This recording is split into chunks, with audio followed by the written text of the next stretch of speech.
Shri Jinto John, നിങ്ങളെ സംബന്ധിച്ചൊരു ആശ്വാസമാണോ? ഒരു തലവേദന ഒഴിഞ്ഞു, അവർ തോറ്റു, ഇനി ആം ആദ്മി പാർട്ടി അങ്ങ് ഇല്ലാതായിക്കോളും എന്ന ഒരാശ്വാസമാണോ നിങ്ങൾക്ക്?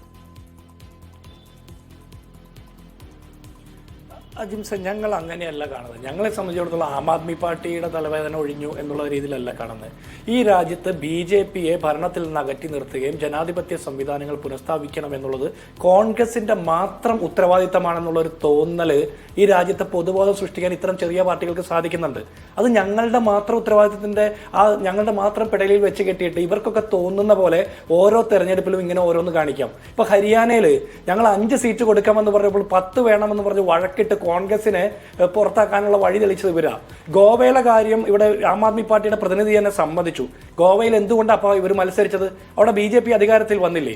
ഗുജറാത്തിൽ കോൺഗ്രസ് 20-22 വർഷമായിട്ട് അവിടെ അധികാരത്തിലില്ല, ശരിയാണ്. പക്ഷെ കോൺഗ്രസ് ചരിത്രത്തിൽ ഏറ്റവും വലിയ രീതിയിൽ നല്ല രീതിയിൽ മത്സരിച്ച് നല്ല രീതിയിൽ നില മെച്ചപ്പെടുത്തിയ ഒരു തെരഞ്ഞെടുപ്പിലാണ് ആം ആദ്മി പാർട്ടി അവിടെ രംഗപ്രവേശം ചെയ്യുന്നത്. ഇനി ഞാൻ ചോദിക്കട്ടെ, എവിടെയൊക്കെ ആം ആദ്മി പാർട്ടി മത്സരിച്ചിട്ടുണ്ടോ അവിടെയൊക്കെ കോൺഗ്രസ് ശക്തമായിരുന്ന സംസ്ഥാനങ്ങളാണ്. എന്തുകൊണ്ടാണ് BJP അതിശക്തമായിട്ട് മുന്നേറുന്ന സ്ഥലങ്ങളിൽ കോൺഗ്രസിന് യാതൊരു സ്വാധീനവും ഇല്ല, അല്ലെങ്കിൽ കോൺഗ്രസ് പതിറ്റാണ്ടുകളായിട്ട് തോറ്റു നിൽക്കുന്നു എന്ന് തോന്നുന്ന സ്ഥലത്ത് എന്തുകൊണ്ട് ആം ആദ്മി പാർട്ടി മത്സരിക്കാത്തത്? പഞ്ചാബില്, ഹരിയാനയില്, ഡൽഹിയില്, ഗോവയില്, കർണാടകയില് എവിടെ വേണമെങ്കിലും കോൺഗ്രസ് നേരിട്ട് BJPയുടെ ഏറ്റുമുട്ടുന്ന സ്ഥലങ്ങളിലൊക്കെ ആം ആദ്മി പാർട്ടി രംഗപ്രവേശം ചെയ്യുന്നു. ആം ആദ്മി പാർട്ടി അവിടെ വോട്ട് പിടിക്കുന്നതും ഷെയർ ചെയ്യുന്നതും ആരുടെ വോട്ടാ? അത് BJPക്ക് അനുകൂലമാകുന്നു. അതുകൊണ്ടാണ് ഞങ്ങൾ B ടീം എന്ന് പറയുന്നത്. പിന്നെ താങ്കൾ പറഞ്ഞത് എന്താ?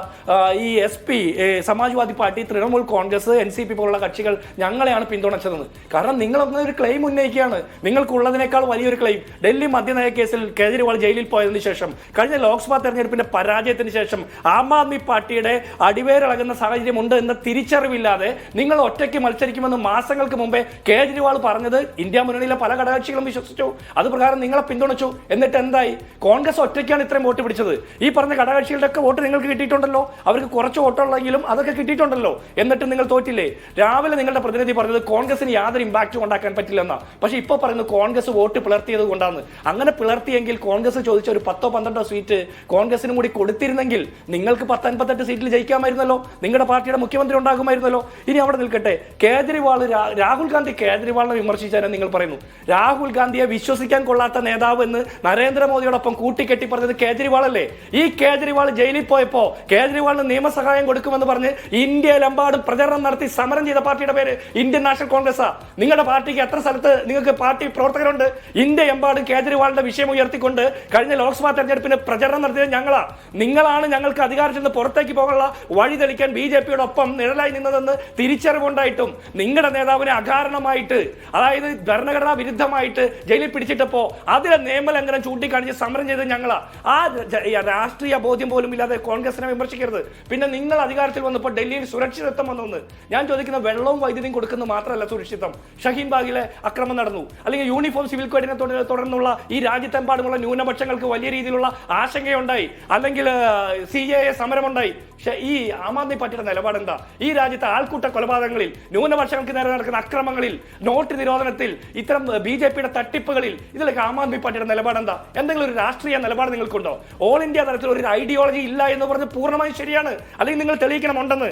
പിന്നെ നിങ്ങൾ പറഞ്ഞു, നിങ്ങൾ പണ്ടേ ഷീലാ ദീക്ഷിതിന്റെ അധികാരത്തിൽ പുറത്തേക്ക് വിട്ടത് ഓടുന്ന ബസ്സിൽ ഒരു പാവപ്പെട്ട പെൺകുട്ടി പീഡിപ്പിക്കപ്പെട്ട് കൊല ചെയ്യപ്പെട്ട വിഷയത്തിലാണ്. എത്രയോ പെൺകുട്ടികൾ അതിനുശേഷം ആം ആദ്മി പാർട്ടി ഭരിക്കുമ്പോൾ ഡൽഹിയിൽ സമാനമായ സാഹചര്യത്തിൽ കൊല ചെയ്യപ്പെട്ടു. ആരെന്താ പ്രചരണം നടത്താതിരുന്നത്? അന്ന് ആ പ്രചരണത്തിന്റെ പുറകിൽ സംഘപരിവാറിന്റെ ABVPയുടെ സംഘപരിവാറിന് വേണ്ടി കുഴലൂതുന്ന മാധ്യമങ്ങളൊക്കെ ഉണ്ടായിരുന്നു. ആം ആദ്മി പാർട്ടി ആ തക്കം നോക്കി അധികാരത്തിൽ വന്നപ്പോൾ അവിടുത്തെ പെൺകുട്ടികൾക്ക് എത്രത്തോളം സുരക്ഷിതത്വം കിട്ടി? ഞാൻ പറഞ്ഞ വെള്ളവും വൈദ്യുതിയും ബസ്സിലെ യാത്രയും കൊടുക്കുന്നത് മാത്രമല്ല, സുരക്ഷിതത്വം മുഴുവൻ ജനങ്ങൾക്ക് ഒരുപോലെ സ്വസ്ഥവും സമാധാനമായിട്ട് ജീവിക്കാനുള്ള സാഹചര്യം കൂടി ഉറപ്പുവരുത്തണം ഒരു ഭരണകർത്താവ്. അത് പറ്റാതെ വന്നപ്പോൾ ഭീകരവാദികളെക്കാൾ വലിയ ഭീകരവാദികളെ ആളുകൾ തെരഞ്ഞെടുത്തെങ്കിൽ ആരെ കുറ്റം പറയാൻ പറ്റും? ഇനി അടുത്തത്, ഈ ഭരണഘടന ഉയർത്തിപ്പിടിച്ച കാര്യം, ഒരൊറ്റ കാര്യം കൂടി പറയാം.